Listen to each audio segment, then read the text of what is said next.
Добар ден, почитувани. Ја следите најновата Телма амбуланта.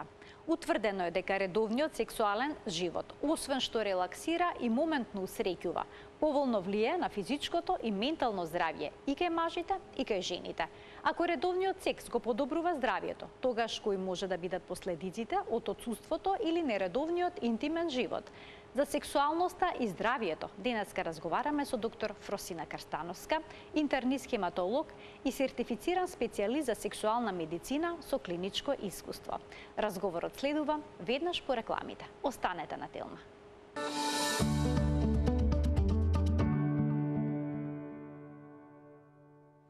За корелацијата меѓу сексуалниот живот и физичкото и ментално здравје кај мажите и жените, денеска разговараме со доктор Фросина Карстановска, специјалист по интерна медицина, хематолог, сертифициран специјалист за сексуална медицина со клиничко искуство.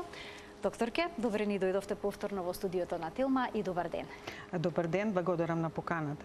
Ви благодарам што вашето кратко присуство во Македонија го искористивте за едно интервју во Телма амбуланта.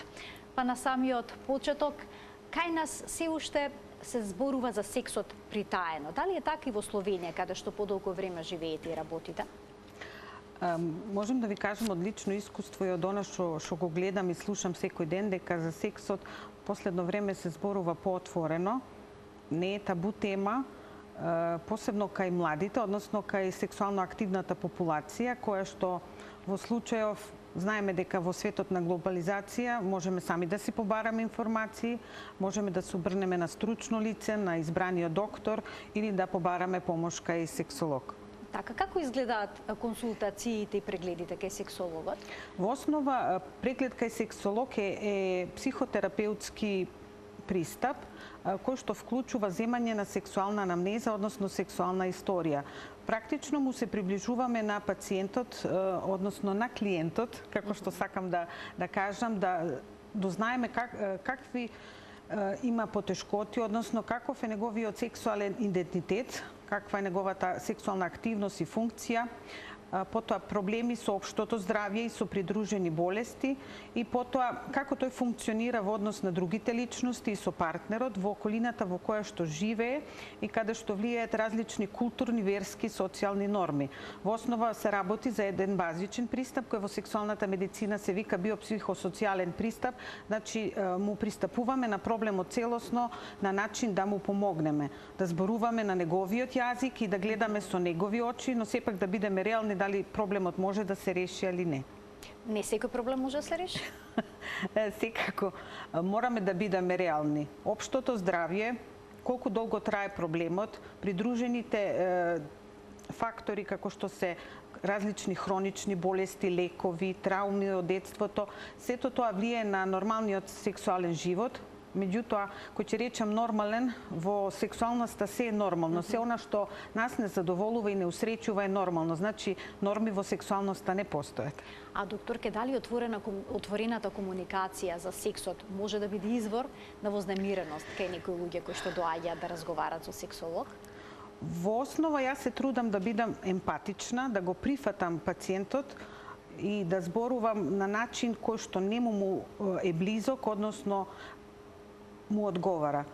Уште со самото доаѓање тие се одлучени дека треба да му пристапат на проблемот ако сакаат да го решат. Идеално би било да дојдат заедно со партнерот, затоа што не се работи за проблем само на тој што има проблеми со ерекцијата, тоа е потоа проблем на парот кој што треба да се решава. А кој почесто доаѓа кај сексолог? Дали се тоа мажите или жените или пак доаѓаат во пар? Јас во својата амбуланта искрено кажано имам повеќе пациенти мажи и кои ќе дојдат со жените со многу, како да ви кажам, можам да се посветам на проблемот целосно. Затоа што вообичаено тоа се пациенти кои што имаат проблеми со немање на сексуална жеба, проблеми со ерекцијата, со досегнување на оргазам, со различни болки и кога ќе дојдат кај мене, работиме на проблемот. Преку усмерено земање на анамнеза, односно потоа заедно решаваме на кој начин би пристапиле.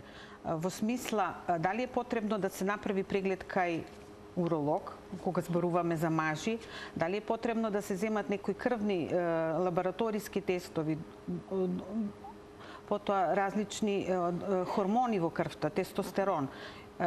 Дали се работи за некоја психична проблематика, тешка депресија. Сите тие проблеми може да влијаат, односно фактори кои што влијаат на самиот проблем, и јас во основа не можам сите да ги решам, меѓутоа заедно со моите колеги можам во голема мера да помогнам. Значи мултидисциплинарен пристап е потребен. А дали жените понатаму своето задоволство го стават во втор план или е тоа променето? Колкав дел од жените не се ни свесни колкава сексуална енергија поседуваат? Јас мислам дека во поново време женските имаат некој пасивно-агресивен пристап во сексуалноста и точно знаат што сакаат и како може да го добијат тоа. Макар да во основа жените сексуалноста ја поврзуваат со самата врска која што може да флуктуира, односно знаеме дека сексуалноста кај жените е поврзана и со самите хормони, не само со менструацијата, туку и со животните циклуси низ кои што поминува. Меѓутоа, жените се доволно едуцирани, свесни за себе си и знаат што сакаат и како да го добијат тоа. Така, доктор Селинџер ми се чини дека се викаше, има напишано дека женското тело е како виолина и потребен е врвен музичар за да свири на инструментот како што треба. Што тоа значи? Дали улогата на партнерот, неговиот пристап во интимниот живот е клучен за женското задоволство? Секако е клучен, затоа што жените сме една посебна категорија во однос на сексуалноста. Кај жените не мора да има некоја спонтана сексуална желба, може таа желба да се појави накнадно, односно да е некако провоцирана. Што значи дека ако партнерот доволно не стимулира, ни угодува, нас тоа ни се допаѓа, може прво да се појави сексуална возбуда, па дури потоа да се појави сексуална желба, која што ќе не приведе до оргазам. Се разбира, кога зборуваме за возбуда, тука мислиме на генитално возбудување и на субјективно возбудување, што кај жената е многу скриено. Позната ли е анатомијата на задоволството, докторке? Веројатно има ли разлика помеѓу машкиот и женскиот оргазам и слично? Секако дека во анатомијата и физиологијата постојат разлики и со текот на времето знаеме дека Фройд зборуваше за вагинален оргазам и за оргазам кој што е од клиторис, односно сега зборуваме за еден исто задоволство кое што на жената и причинува експлозија на чувства, на емоции, на ритмични контракции на матката. Знаеме дека во поново време Г точката која што толку многу беше опишувана е еден дел од клиторисот. Така да можеме да кажеме дека кај женското тело најбитен дел е клиторисот за стимулација и за доживување на задоволство. Значи она мистериозна Г точка всушност постои, фасцинантна. Е дел од клиторисот. Значи утврдено е дека е таму. А дали постои разлика помеѓу време трењето, односно кога се случува машкиот оргазам и женскиот оргазам? Во однос на време трењето не може да кажеме дека постојат некакви граници колку е тоа нормално за машко, колку е нормално за женско. Едино е разлика во тоа што машкото кој ќе доживе оргазам има еден период на рефракција кога не може веќе да се возбудува. Значи има еден период на релаксација кога одмара. За разлика од мажите, жените имаат можност за повеќе оргазми кои се следат еден на друг, мултипли оргазми, особено во помлада возраст. Секако тој период на рефракција кај мажите е различен, кај помлади машки периодот на рефракција може да е неколку минути, за разлика од тоа кај постарите. Ќе ме прашате колку постари. Ќе предискутираме тоа, да. Може да трае и 24 сата или неколку дена да повторно машкиот може да се возбуди. А поради тоа што но некои жени никогаш не доживуваат, докторке, оргазми. Докажано е дека 1/3 од жените никогаш не доживуваат оргазам со партнерот, макар да жените, ако го научат сопственото тело, можат со мастурбација да доживеат оргазам на начин како што нив им одговара. Колкав дел од жените никогаш не доживуваат? 1/3. Познато е зошто е тоа така? Тоа е познато и објавени се студии што предпоставуваат зошто е тоа така, зошто е, дали е последица на некоја траума во детство, дали е последица на непознавање на сопственото тело. Меѓутоа, ако се има сексуална желба и стимулација, секако би можело да се приближат на нешто што би личело на оргазам. Не значи дека се тие потполно аноргазмични. На каков се начин може да се постигнете тоа врвно задоволство кај жената, бидејќи вела дека е една голема мистерија сето тоа? Мистеријата се состои пред се во стимулацијата на клиторисот. Значи, сите оние пози, сите оние стимулации кои што траат доволно долго да се овозможи на жената да се опушти, да се навлажни и да да не трае само 3 минути. Секако би можело, односно би се очекувало да доживее оргазам. Тука го спомнав 3 минути, зашто тоа е некаква мерка, граница за пребрз излив кај мажите. Меѓутоа, знаеме дека оргазам може да се доживее не само со пенетрација, постојат и други начини. Велат има мозочен кај жените оргазам. И па тоа е она што е. Едното се случува на ниво на гениталии, второто се случува на ниво на мозокот, зашто мозокот е најголемиот сексуален орган кај човекот.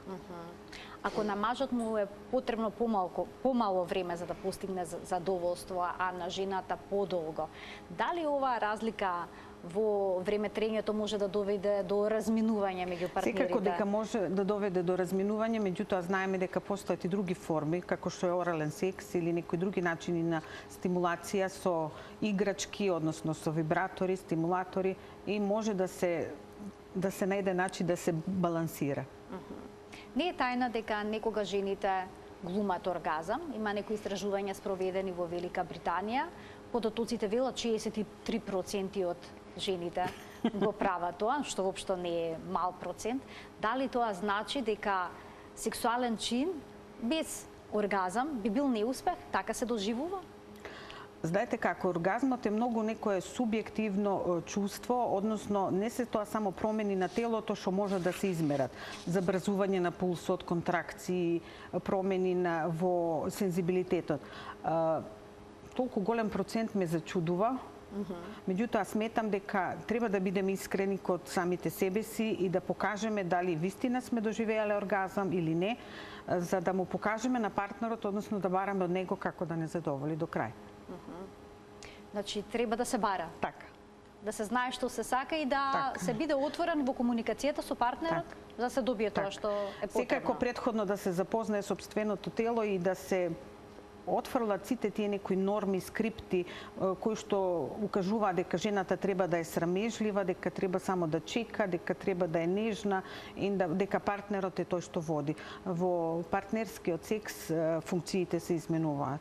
Предпоставам дека кај жените можеби постои страбување како партнерот би ги доживеал во таков случај. Па секако, ако се работи за секс за една ноќ, можеби толку и не се секираат што ќе помисли партнерот. За долготрајни врски па се препорачуваат воведување на новости, затоа што знаеме дека монотонијата е таа која што убива, односно ја намалува сексуалната желба кај машкиот партнер. Тоа е во сексологијата, односно во биологијата е знан ефект кој што се вика Кулич ефект. Тоа е една интересна приказна со 30-тиот американски претседател Келвин Кулич, кој што шетал со жената на една фарма и жената таму видела еден петел кој што е многу активен. И на самиот бодигард рекла: "Го видовте ова, кажете му го на партнерот, на претседателот." И потоа поминал претседателот на истото место и му рекол: "Господјата ваша сакаше да ви каже дека овој петел е многу активен." И тој рекол: "А дали тоа го прави секогаш со истата кокошка? Кажете му го тоа на господјата претседателка." Мислам, тоа е една приказна што во сексологијата се раскажува, пренесува, меѓутоа тој Кулич ефект е биолошки феномен што е присутен кај сите цицачи. Значи, некоја новост, некоја љубопитност, некој начин новитет придонесува кон тоа да возбудата се зголемува, со тоа и сексуалната желба. Со вас се објаснува всушност зошто во некои бракови отсуствува сексуалниот живот? Отсуството на сексуален живот може да е од различни... Обично замира, велат. Замира затоа што со текот на времето нивото на хормони се намалува, да бидеме реални, кај мажите и кај жените, се явуваат други проблеми стресни кои што ни отргнуваат внимание да се посветиме еден на друг. Затоа во сексологијата препорачуваме да сексот е планиран и да се планира како еден вид на дејт, исто како во младоста, за да си земеме време за самите себе си. Тоа не значи дека сексот така планиран ќе биде досаден, меѓутоа треба да се најдеме, затоа што знаеме нормалниот сега животот, јас сум на едукации, на различни работа, хоби, семинари и ако не си земеме време за себе си, за партнерот, потоа може да се сгрешиме. Значи треба да се работи на односот. Така. Па дури на сексуалноста. Така. Но се случува по породувањето жената да изгуби интерес за сексуалниот живот, но од друга страна и партнерот да има намален интерес за својата партнерка како таа станала мајка. На што се должи пак ова? Тоа се должи на физиолошките промени што се случуваат кај жената. Знаеме дека жената може да има од самото породување некои последици, дали е зарад царски рез, дали зарад епизиотомија, се лачи пролактин кој што делува инхибиторно на сексуалната желба кај жената. Практично целото свое време го поминува со новиот член од семејството и партнерот на некој начин се наоѓа занемарен. Ако чекаме да поминат сите тие нормални попородни болки, односно сето тоа што е намалува сексуалната активност, би се очекувало дека после 6 месеци од породувањето би требало да се вратиме на еден нормален предходен сексуален живот како што сме имале порано. Значи границата е 6 месеци. Па така вели сексологијата. Во пракса веројатно тоа се разликува. Меѓутоа на жената и треба време да закреп, да самата да добие назад сила, активност и желба. Дали породувањето влие врз интимната регија кај жената? Доаѓа ли до некакви промени? Промените се реверзибилни, односно сето тоа што ќе настане се зацелува, а знаеме дека вагината е мускулест, еластичен орган и се враќа во првобитната состојба.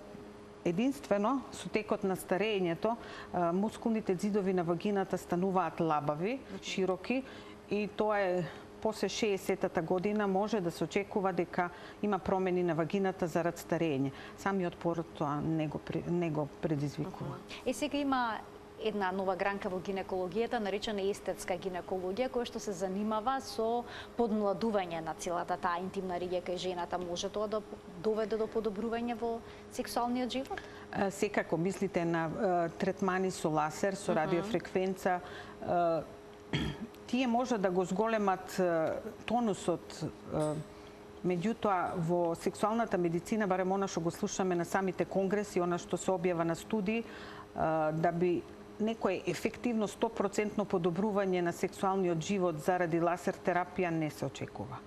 Сепак се работи за физиолошки промени што настануваат со текот на времето, меѓутоа постојат и други вежби, стимулации, кеглови вежби, што може да и помогнат на жената да на некој начин ја сочува еластичноста. И сега, многу луѓе имаат фрустрации во однос на своето тело и незадоволство, бидејќи на интернет и во останатите медиуми гледат нереални проекции. Како сето тоа влие врз сексуалноста, незадоволството од себе? Јас мислам дека потоа жените си поставуваат некои високи стандарди што не може да ги достигнат и затоа и се одлучуваат на некои козметички процедури, намалување на срамните усни. Дали со тоа ќе се чувствуваат поубави, односно поспремни за секс, е големо прашање. Мислам дека треба да се работи на себе си, на својата лична самодоверба, односно како се чувствуваме во сопственото тело. Може би си помогнале на друг начин, со одржување на физичната кондиција, на психична релаксација и задоволство со самата себе си, мислам дека повеќе би помогнало отколку козметична операција долу, која што може да доведе до компликации. А кога станува збор за мажите, тие обично што се незадоволни? Кај мажите главни проблеми се со ерекцијата. Мислам, тоа е во литературата објава и јас можем и да забележам, главно мажи што идат се проблеми со ерекцијата. Дали тоа се проблеми заради болест, дали се проблеми заради после операција, или па психични проблеми со ерекцијата или еректилна дисфункција која што настанува заради некоја страф, односно возбуда пред сексуален настан, затоа што знаеме дека особено млади мажи, еднаш ако не се успешни, по втор пат почувствуваат некоја возбуда, стрес, делува симпатикус со дел од нервниот систем, крвните жили се собираат и секако нема ерекција. Во медицината, во сексуална медицина тоа е performance anxiety и кој ќе се работи. Значи еден неуспех обично води кон втори, кон трет? Така, ама тоа е, знаете, тоа е во нашата глава се случува. Таквите мажи се здрави, обично се млади, имаат утринска ерекција, имаат ерекција со мастурбација, меѓутоа кои ќе се најдат пред партнерката, ако еднаш биле неуспешни, повторно имаат трема, како тоа ќе го изведат и затоа се јавува неуспех и се наоѓаат во некој круг во кој што се вртат. А во однос на еректилната дисфункција, на која возраст обично се јавува? Споменавте дека и млади мажи го имаат проблемот. Бидејќи некои статистики покажуваат мажи под 40-та година секој трет се соочува со некаков проблем од тој аспект. Па вака, после 60-та година еректилната дисфункција е 40% кај мажите. Меѓутоа се смета дека ако се јави на помлада возраст, после 40-та година, еректилната дисфункција е проблем кој што укажува на проблем на целото тело, на атеросклероза.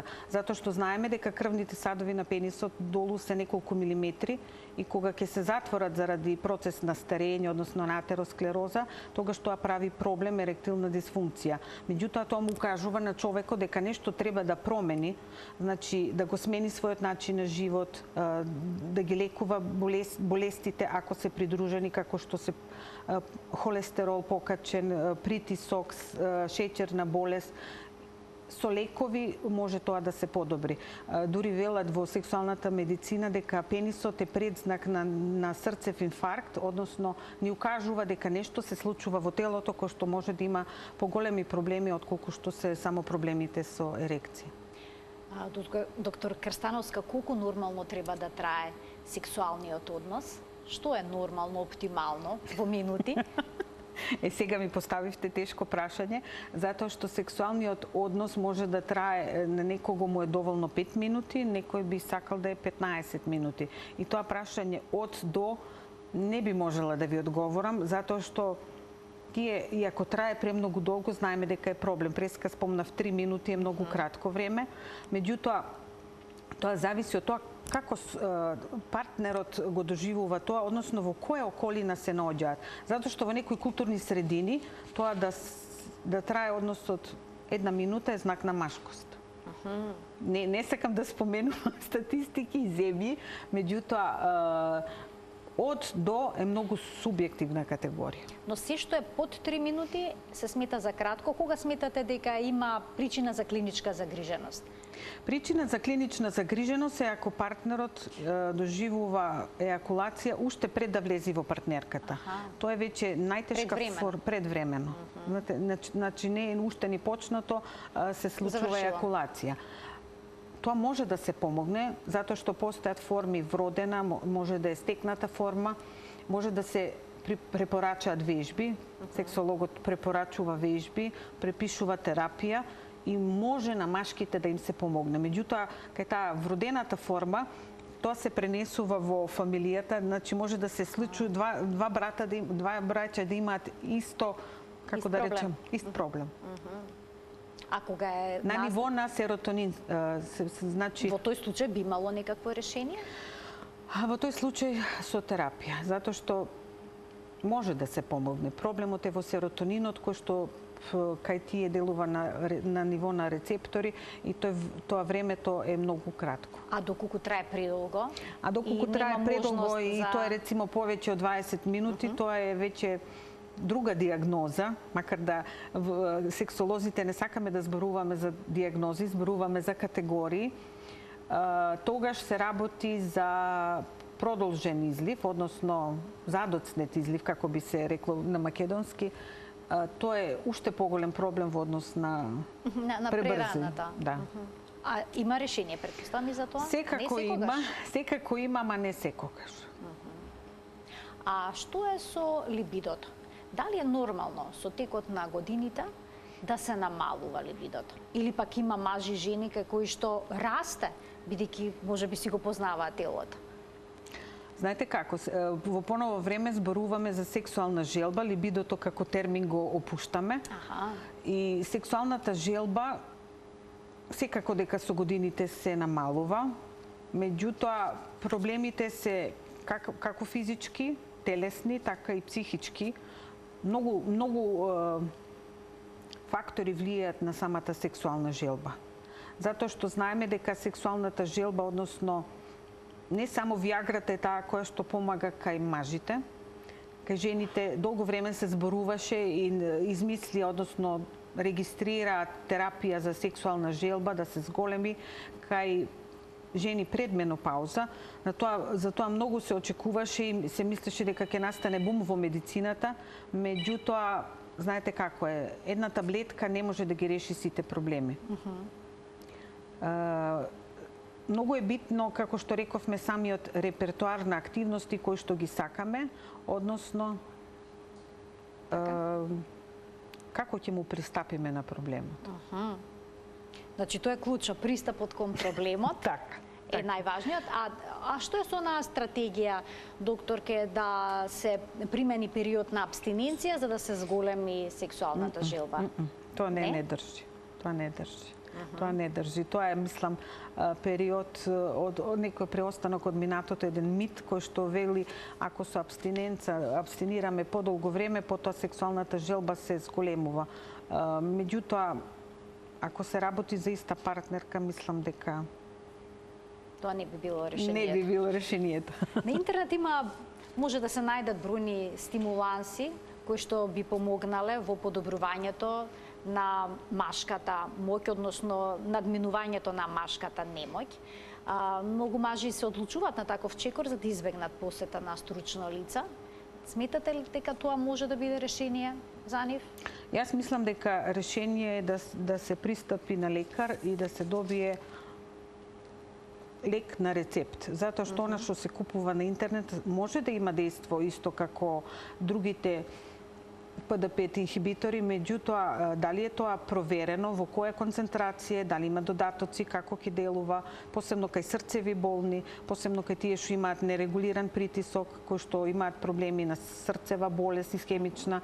Мислам дека е најидеално и најби било добро да се побара помош од лекар. Може да се во облик на таблети, може да се вакуум пумпи, може да се во облик на инекции и во крајна фаза, ако нема решение за еректилната дисфункција, се поставува протеза. Протеза. Да. Тоа е најрадикално, предпоставувам, решение. Најрадикално решение кое што е трајно. А има ли некои природни афродизијаци? Да речеме, чоколадото ќе помогне да се зголеми сексуалната желба кај мажот и кај жената? Нели зборуваме за различни афродизијаци, така да во Америка дури објавиле и студија кои што испитувале на кој начин може тие афродизијаци вистина докажано да помогнат. И студијата покажува дека гинко може да помогне, мака може да помогне кај женските, трибулус терестрис исто така како локален крем, може да помогне L-аргининот кај мажите.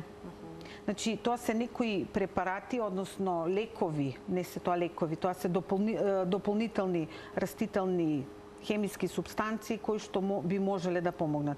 Секако чоколадата. Дури едни мисла дека ако се напијат алкохол ќе зголемат сексуалната желба. Да, дека алкохолот е афродизијак и го земаат за да ги опушти пред да се впуштат во некоја сексуална авантура. Па што велат истражувањата во однос на користењето на алкохол пред сексуален однос? Алкохолот во мала количина пред сексуален однос ја намалува сексуалната инхибиција. И вистина, алкохолот му овозможува на мажот, а и на жената да се чувствува посигурен, да настапува без некоја внатрешна сексуална инхибиција. Меѓутоа, во големи количини предизвикува проблеми. Контраефект? Контраефект, затоа што знаеме дека алкохолот делува депресивно на централниот нервен систем, а со хронична употреба влија и на хормоните, го намалува тестостеронот, ја намалува сперматогенеза, секако води до потешкоти со ерекцијата.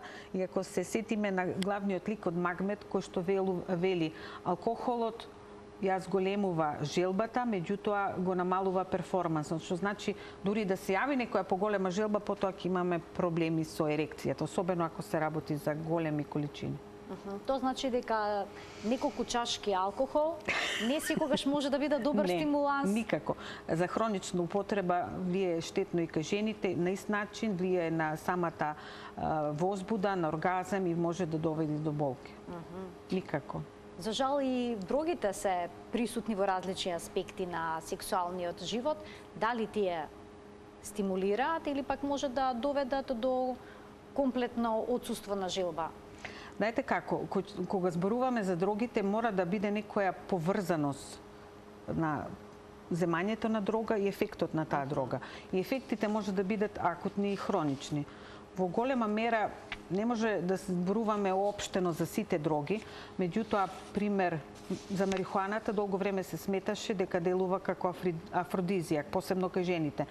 Меѓутоа, ако се зема подолго време, делува контра, негативно. Значи може да сузбие сексуалната желба. А како влие порнографијата? Таа е достапна, има на секој чекор. Корисна е кога станува збор за сексуалност или штетна?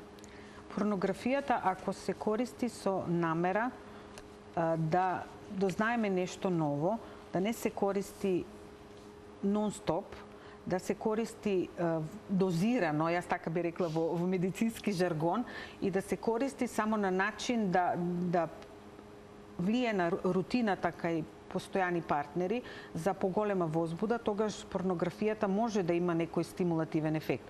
Меѓутоа, ако се претвори во зависност, да секоја мастурбација е поврзана со порнографско гледање и тоа го ремети сексуалниот живот на мажот или на жената, така да некои норми се поставени да ако е тоа повеќе од 3 пати во денот, 7 пати неделно, знаеме дека тогаш се работи за некоја преголема употреба на порнографија. Во однос на самата зависност од порнографија, воглавно пристапуваат психијатри кои што работат со зависност од порнографија, како за сите други зависности. Дали тоа значи дека ако преголемата изложеност на порнографски материјал може исто така да влие на комплетно намалување на желбата? Не само на желбата, може да доведе кај мажите и до еректилна дисфункција, затоа што мажите практично се споредуваат со она што им е пласирано и го гледаат и како не може тоа да го достигнат, односно нивната самодоверба се намалува и секако влие негативно. А кај жените како влие? А кај жените може да влие на начин да овозможува едукација. Посебно за жени кои што не можат да достигнат оргазам, се препорачуваат во вежбите за запознавање на сопственото тело, ако не можат да достигнат оргазам, во еден од стадиумите да вклучат и порнографија, односно да имаат некој додатен стимуланс кој што ќе им овозможи да достигнат со мастурбација оргазам. А кај младите? Кај младите добиваат ли нереална представа што значи интимниот живот? Секако. Порнографијата не смее да биде начин на едукација за поширок слој на млади. Пред се би требало тие да добијат некои информации од медицински лица, односно од едукација. Знаеме дека има сексуална едукација, која што се треба да биде од најрана возраст. Знаеме дека секој тинејџер на својот телефон има Pornhub и како тоа ќе го намалиме, односно како ќе го контролираме, голема прашање. Јас не би знаела како да си помогнат родителите, особено на деца кои што се пред пубертет. Знаеме дека сега кога се најљубопитни. Така, тоа е достапно. Како ќе се ограничи, односно како правилно ќе се усмерат младите да ја користат порнографијата, а да не им штети е големо проблем. А мастурбацијата? Мастурбацијата е еден вид на дополнување. Мастурбацијата порано, дали заради незнаење од медицински науки, заради верски причини или заради некои догми во самата околина, се сметаше дека мастурбацијата е штетна. Сега се знае дека мастурбацијата е начин да го запознаеме сопственото тело, да си овозможиме како еден вид на додаток. Иако сме во брак, на еден начин ако партнерите се раздвоени, или како некои го користат и како начин на ослободување од стресот. Така да во сексуалната медицина мастурбацијата е апсолутно сме за. Сте за? Добро. Сме за. Секако гледачите ќе одлучат самите за себе си. Вела дека сексуалното здравје и општото здравје се тесно поврзани и дека сексот има големи бенефити врз одредени аспекти на физичкото и ментално здравје. Еве сега може да погледнеме што се подобрува редовниот сексуален живот. Вели, го зајакнува имунитетот, ја подобрува контролата врз мочниот меур кај жената, го намалува крвниот притисок и ризикот од срцев удар, се смета за физичка активност, ја облажува болката, го намалува ризикот од рак на простатата, го подобрува сонот, ослободува од стрес, се подобрува интимноста со партнерот, го продолжува животот. Докторка, имаш уште многу што можев да изборам, еве направив една ваква селекција. Што од сето ова е вистинито? Дали на вистина го зајакнува имунитетот? Оние што имаат редовен сексуален живот ќе бидат ли поздрави и поотпорни кон студиите кажуваат вируси и настинки? Дека вистина сексуалниот живот го подобрува имунитетот. Со сите овие тврдења што тука ги имате наведено се согласувам, освен со ова го намалува ризикот од рак на простата. Порано се сметаше дека колку пати машкото има сексуален однос и мастурбација, дека со изфрлање на семена течност се намалува ризикот од рак на простата. Сега тоа веќе не е точно, надминато и нема врска со рак на простата. А вели го намалува крвниот притисок и ризикот од срцев удар. Повозрастните луѓе се плашат да не добијат срцев удар за време на сексуалниот чин, а тука можеме да го прочитаме спротивното, дека всушност би влијаело позитивно врз здравјето на кардиоваскуларниот систем. Во самиот акт на сексуалноста крвниот притисок и пулс се зголемуваат. Меѓутоа се зголемуваат на некоја потрошувачка на енергија што е нормална. Долготрајно па може да влие на начин да сме ние релаксирани, односно на начин да го намалува крвниот притисок. Не знам дали би се сложила со тоа, меѓутоа потрошувачката на енергија е вистина и се смета сексуалниот однос за физичка активност и потрошувачката на енергија е околу 3 до 5 мет, тоа е некоја мерка за потрошувачка на енергија. Тоа исто енергија која што велиме дека срцев болен е способен да има сексуална активност ако е во некоја стабилна фаза, тоа му е дозволено од кардиолог, нема некои компликации, нема срцеви аритми, нема покачен крвен притисок, иако може пешки да се качи со своите нозе до втор спрат по скали. Значи, доколку може да се качи до вториот спрат, нема да има никаков проблем во спалната соба. Тоа е така користен податок. Упростено кажано, мислам, тоа е некоја мерка која што се користи туди исто така и од страна на кардиолозите. Мислам, знам затоа што и самата со вклучена за едукација на болни после срцев инфаркт, како на некој начин сигурно, безбедно, пополека да се вклучат назад во активниот сексуален живот. Може потоа стравот да доведе до еректилна дисфункција? Може, секако дека може. Може стравот, може самите лекови, може да доведат... Значи сега повеќе слоен е проблемот. Така, меѓутоа треба тоа да се секако да се врши заедно со кардиологот и да се воведува назад во една здрава физичка активност назад. Секако не во првите денови после инфарктот. Тоа се прописи на Европското кардиолошко здружение кои што точно одредува кога е здраво, кога е сигурно да се почне со повторен секс. Редовниот сексуален живот го продолжува животниот век. Тоа е точно. Тоа е точно. Значи, оние кои што имаат редовно секс, тие би биле и поздрави и би живееле подолго? Затоа што се смета дека редовниот сексуален живот влие не само на телото, влие исто и на самата когниција, односно се смета дека се стимулира телото и се стимулира мозокот заедно. Така да еден здрав човек, кој што нема придружени болести и активен на 65 години, може да очекува дека ќе има уште 15 години активен сексуален живот. Кај жените тоа е рецимо околу 10 години. Али секако животниот век знаеме дека е зголемен и сега не само да предпоставуваме, знаеме дека и во постара возраст луѓе на 80 години се сексуално активни. Значи во третата доба слободно можат да бидат, сакав да кажам, без проблем може да бидат сексуално активни. Така. Геронтосексологијата Не би требало да имаат проблеми со потенцијата, со либидото. Секако таму се работи. Жените се јавува и сувост. Так. Таму се работи за прилагодена форма на сексуалност. Не може да очекуваат дека ќе биде исто како на 40 години, меѓутоа може да применуваат некои непенетративни форми на секс за да ја зачуваат интимноста, затоа што знаеме дека не е битно само начинот на кој се изведува перформансот, многу е битно емоционалното задоволство и чувството на поврзаност со партнерот. Значи различни форми на интимност постојат. Так. Сега се разликува ли сексуалниот живот и квалитетот на сексуалниот чин кај луѓето по 40-та година и кај оние што се помлади, што има 20, 30? Како викаат, кога бевме на 20 години, кога излезевме, имавме секс, на 30 години одиме на вечера, на 40 на театар.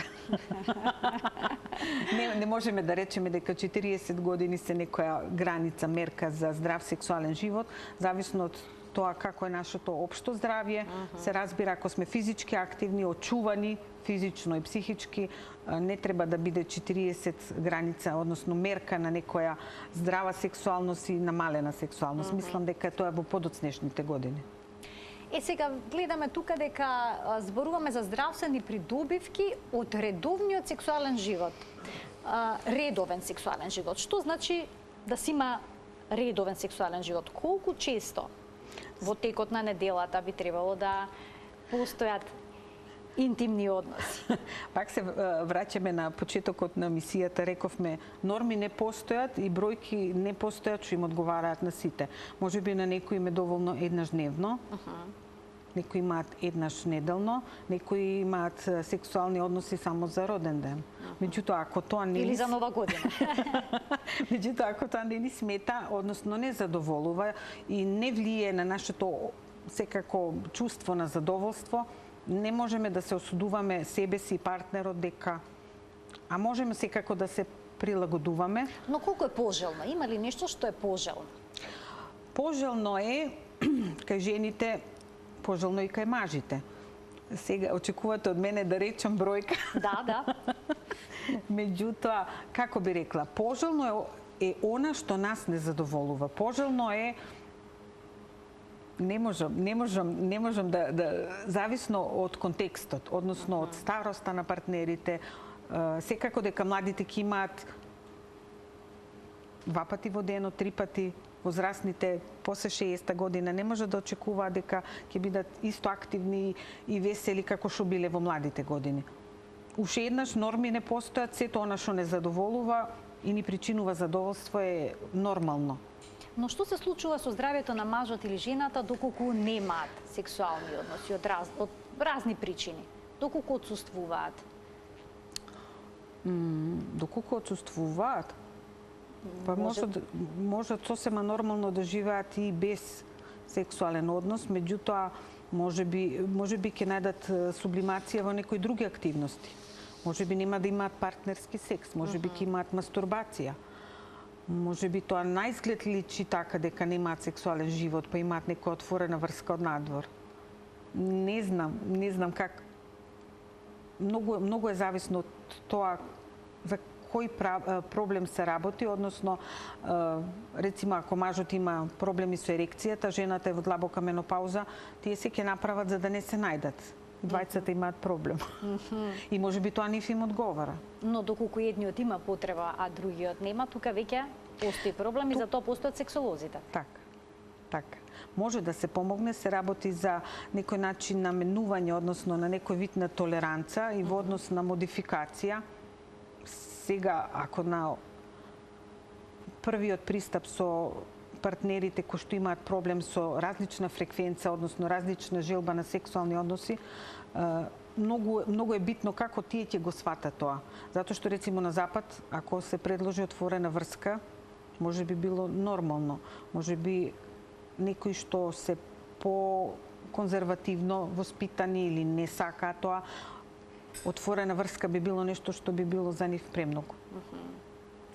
Вие во моментот работите на книгата Љубов и секс Да. Работи за прирачник, всушност, Така. на 260 страници, ако не се Так, лажам.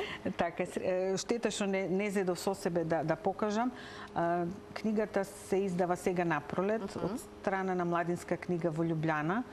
Практично на нивно барање ги собрав сите мои, да не речам, клинички искуства од студии, од теорија и се надевам дека ќе биде прифатена, зашто на словенскиот простор таква книга не постои. Секако може би Биде преведена и на македонски? се надевам. Таму колкав е интересот за сексуалната медицина?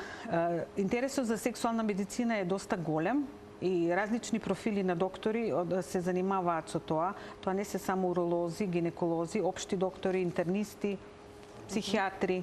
Дури имавме и конгрес, Европски конгрес за сексуална медицина во 2019 година во Љубљана.